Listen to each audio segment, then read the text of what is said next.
For more awesome content, head to ystech.org, link in the description. This is my current computer build, and as you can see, it's had a lot of custom work done to it, well at least some of it. I put on a front mesh panel to make sure some airflow comes through. I've also put on a power supply shroud and some extra LEDs to go alongside it. The only problem is that I can't really overclock my Ryzen 7 3700X on it. Hey guys, I'm Wise from ystech.org, and today I'm going to be building my new PC. So let's get straight into it. Some quick reasoning behind why I want to get this new PC is because I want to upgrade the case and the motherboard. The reason I want to do these two is because the case that I currently have, I really am feeling that it's kind of coming to the end of its life and I wanted to move to something new just for a change. And the motherboard is for more practical reasons, as I can't really overclock my 3700X or even try to get any more performance than I could out of it at the moment, so it's just a little bit of an upgrade. The upgraded case is going to be the Corsair 5000D with plenty of airflow to go around. And second of all is the motherboard, which is the Gigabyte B550 Aorus Master. Now this is one of the better B550 boards, at least from what I've seen online. I'm just going to say it right now, the BIOS is not the easiest to work with. I think it's actually pretty bad, but it is a good motherboard in terms of its specifications. Tearing down my computer. It's pretty easy to do this. The last thing I have left in that case is the motherboard, and I took the RAM out as well in the meantime. This build basically consists of a Ryzen 7 3700X, an RTX 3070, 32 gigs of DDR4 3200, a 500 gig SSD from Samsung, and a lot of hard drive storage. A lot of case fans for this build, it's actually quite a lot. A Corsair RMX 750, a 750 watt gold rated power supply, and lastly some sleeve cables from AliExpress. I started off by unboxing everything as usual. You guys can check out the unboxings when they release. And firstly, for this build, I got the case out, the Corsair 5000D. It's a massive case, it's super heavy as well. So I got my motherboard and I put it in there and I made sure that it does have the correct standoffs first. Luckily my motherboard had an IO shield already, so it was super easy to slot in. Just put it down and then make sure it aligns up. I put the screws in for the motherboard, making sure that all the holes are aligned and easy and ready to go. Next of all, I put the CPU in, so just drop it down and pull the lever, make sure the notches are lined up and good to go. Give it a little bit of a wiggle and all good. Next is the RAM. It's super easy to get in, you just need to align it up and make sure the notches are correct on the motherboard. You also want to note what slots you're putting your RAM into, so usually it's the two furthest away from your motherboard.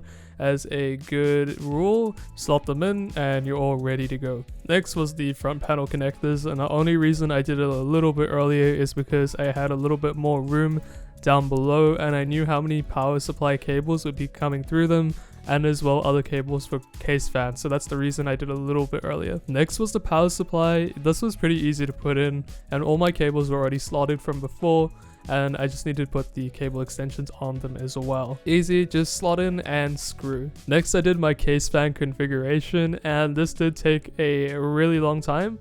The only reason it did is because of how many fans are actually in the case. There are 11 fans in this case, including the AIO's fans, so that's quite a lot. And it did take a while to actually manage all the cables for it, or at least kind of manage it. I also installed the power supply cables, so these are the sleeve cable extensions that are going in. I decided on the CPU one that I wanted it to be dragged around the motherboard, as I do like that look compared to it being hidden away, and I also paid for these cables, so I do want them to be shown, and I do like that drag look across the motherboard. On the sides of the CPU socket, I also installed the brackets that needed to be put in to put in the EK Waterbox AIO with their springs as well. And from there, I put some thermal paste on the CPU. And if you want to criticize that, that's up to you, but that's the amount I put on screen.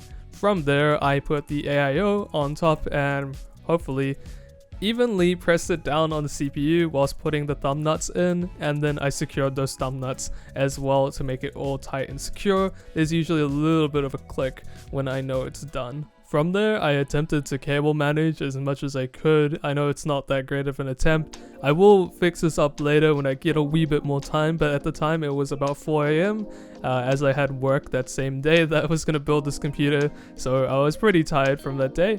But we got it all done at the back, and lastly is the graphics card install. So pretty easy, just push the tab down on the 16X slot, make sure it's down, and then take the brackets out that I need to from the back of the case, unscrew them, put the graphics card inside, make sure it's aligned, press it down, you hear a slight click, and then you will put your screws in, just screw it in, and my graphics card all installed. Lastly, just put those power cables in and I'm good to go. Here is the moment of truth.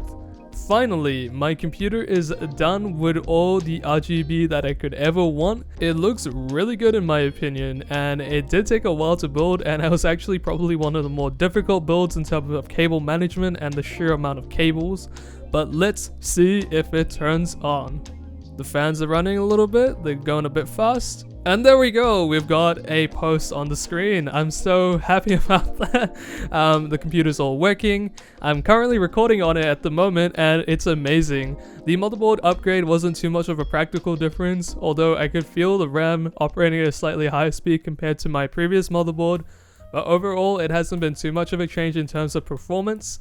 The PC is performing well. It's not too much of a performance difference as compared to before, but I have played games like Valorant, Assassin's Creed, and many other AAA titles, and I'm more than happy with it as I was before.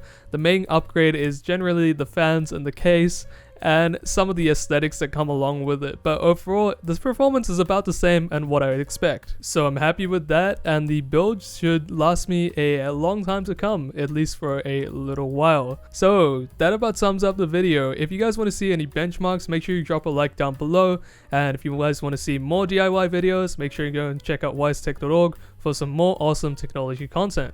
But other than that, hope you guys have an awesome day, stay safe, stay healthy, and I'll see you guys in the next video. Bye.